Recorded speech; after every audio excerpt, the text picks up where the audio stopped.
everyone, I'm Luke Hector and you're watching The Broken Meeple. This is a YouTube channel about board games where I give reviews, top 10s and my honest opinions, regardless of the consequences. Get on with it. Let's get started with Zuuli. Zuuli is this, what I can best describe as a cross between Ark Nova and Zoo-Shi Go. And I know that sounds like the weirdest combination of games that I can think of, but the main reason is that you are building a zoo with animals and enclosures, Ark Nova, but it's Zoo-Shi Go mechanics. It's light, it's a little card drafting game where you grab a hand of cards, you pass them around the other players and you play them in front of you, but the theme is like an Ark Nova type zoo. So with this, it's all got cutesy artwork, not a huge amount of components, just basically a bunch of cards.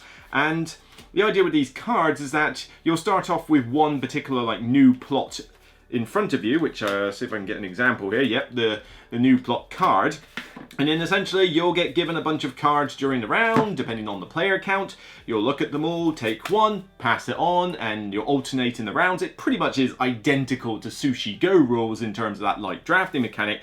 But the twist here is that you've got to put these animals into specific enclosures depending on the type of animal they are. So a giraffe is size 4, so it has to go in an enclosure that can fit a size 4 animal. It's worth 3 points, but it's also friendly, which means it can share with other animals, as opposed to something like, say, an anglerfish, which is a fierce animal. So this fish has to go in a water aquarium, so the enclosures have different habitat requirements. It's only size 1, it's worth 2 points, but it's fierce. It can't go with any animal that isn't the same name as it. So you have to have an enclosure full of nothing but anglerfish. What do we have? Sea bass. Right. There's different enclosures that give point multipliers for what's in them. They have different habitats, so a pond can only have fishes, but a vivarium, whatever they are, can house grassland and water. What exactly is a vivarium? I'm gonna have to Google that. But I never really asked the question during the game. I've just kind of gone with it. But you've got all these other animals like hippos and crocodiles, and some of them have got little tweaks to their abilities. Like a hippo could be a friendly animal if you put it somewhere where there's water and plains.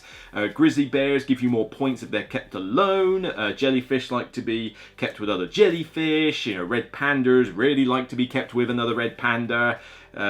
Tree frogs like certain habitats. A lion takes up less space if it's with other lions. There's little bits like that. And then on the side, you've got a few upgrades that you can do, like well fed here. You can make an enclosure so that fierce and loyal, or fierce and friendly animals can share coexistence. I don't quite know how that works, because I don't seem to feel that if you would stick a lion with a deer, I don't see how, no matter how much you try to feed that lion, that deer is going to be chow by the end of the week. It's not sure how that would work thematically, but I digress. It's just a simple little card game. But essentially, you go on for 3 rounds, and your cards stay out each round. They don't go away or get shuffled back, so all the stuff you've got is there. But the little twist here is that if you haven't got room to put the animals in enclosures, they'll actually be negative points rather than positive points. So there is an element of trying to get enough space to house everything, but also trying to have the right kind of animals to fill those spaces.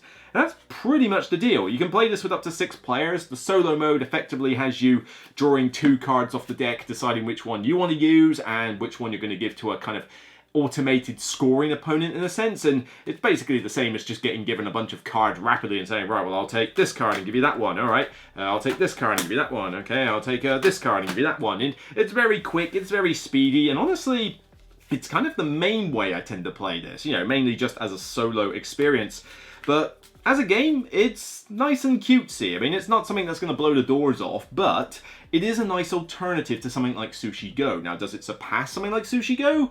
That really depends on what you want, really, from a light drafting game. This has definitely got a little bit more meat than Zoo-Shi Go, because you've got to consider the space for the enclosures and and the fact that you could lose points, and that can maybe feel a little bit of a problem to new gamers. New gamers don't like to be punched in the face when they're playing games, and this one can feel like, if you start off badly, you're kind of going to get a bit screwed later on. But then on the flip side, if you do well early, chances are you're going to run away with it, because there is a little bit of a leader problem in this. Not a massive one, but I've had games where if somebody in the first or second round gets a really good high scoring enclosure full of double score animals, it's very difficult to catch them up because they stick around from round to round and you can't quite measure to what they're getting. But it's a quick game, it's not a massive deal. Although, not as quick as the box is saying. The box claims 15 minutes. if you're playing this solo and you know exactly what you're doing, you could speed run this in 15 minutes.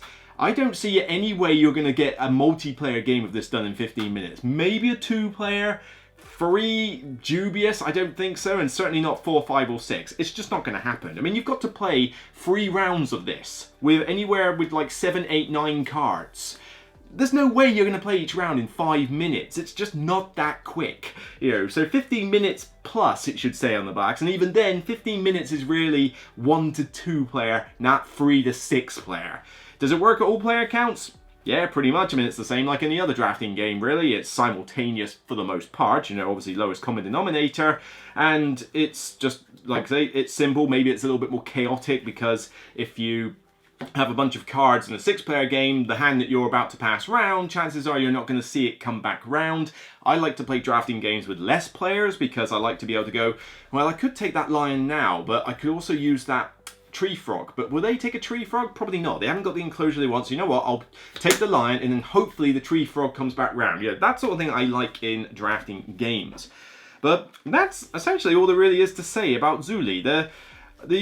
I would have liked maybe a bit more variety in the cards. I mean, there's a decent amount like of the deck, you know, this deck, but there's a lot of rinse repeat here. There's a lot of the same type of animal, a lot of the same type of enclosure. There's not even that many different types of enclosures, frankly, and you start off with one of them.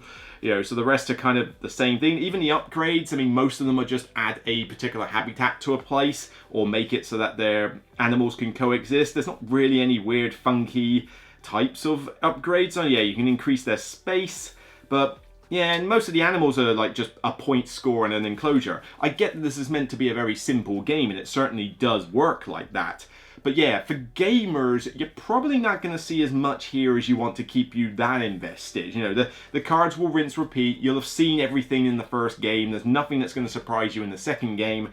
It's just meant to be a nice, light, charming little drafting game that can be played with new gamers. And for that, it does an adequate job. I don't think it's going to surpass the likes of something like Zoo-Shi Go, because Zoo-Shi Go is very dirt simple, very quick with that little box they have. And honestly, I tend to play Zoo-Shi Go with the more meaty version, Zoo-Shi Go Party, which in no way takes 15 minutes to play. I mean, you'll be lucky to get that done in 45 minutes. This one at least does give you a similar time frame. You know, with a lot of players in that, you're probably talking about 30 minutes to play this, you know, 30 to 45 minutes. But yeah, you could bang out a solo game of this in 15 if you're really, really quick. It's nice, pretty artwork, you know, there's nothing like, you know, we're not talking groundbreaking artwork here, but it's not meant to be. It's meant to be charming, light and fluffy, and that's essentially what this is. Very simple rules, all on the sheet. You can pick this up in no time at all, really. You can pretty much teach this from the sheet if you give this to a game cafe. In fact, something like this is perfect for a game cafe setting because it's light, it's pretty, somebody will pick it up to play with their kids or something, and you'll be able to learn it in no time at all from literally one sheet like this, of which you can ignore anything to do with the solo mode. So you're talking what, like you know, you're talking that side and 2 bits there. You can ignore the solo mode entirely. It's just nice, light, quick, and stores fine. Now, can it house sleeve cards? That remains to be seen because I have not sleeved this game, but it doesn't look like there's a huge amount of room in there for sleeve cards going up. You probably can, but honestly, I think this game is just nice and cheap. It's nice and light, and the card quality is actually not bad. I mean, it's fairly sturdy. I don't think these are going to scuff anytime soon, particularly given that they've got white borders on the back. I don't think it will make it much of a difference. I would just save your money and just not sleeve this. It's fine, but it's just nice, light, and charming. There's not much else I can really say about it. You know, I'll give it a 7 out of 10. I give it some endorsement. It's one that I would play. I could happily hang on to this and just stick it on the shelf somewhere and bring it out if I really just need a light drafting game. It does what it says on the tin, but not much more beyond that. So maybe not a gamer's game, not like a gamer's filler game. I could think of some other stuff I'd probably rather play myself in that regard. But if I've got new gamers, I'm doing a welcome table at my club, that kind of thing, this is the sort of thing that I could bring out and have some pretty good success with it. So that's that, 7 out of 10. That's it for me on this episode of The Broken Meeple. If you like what you see, then please thumb it up on YouTube, but also thumb it up on Board Game Geek when I put it on the official Zuuli page.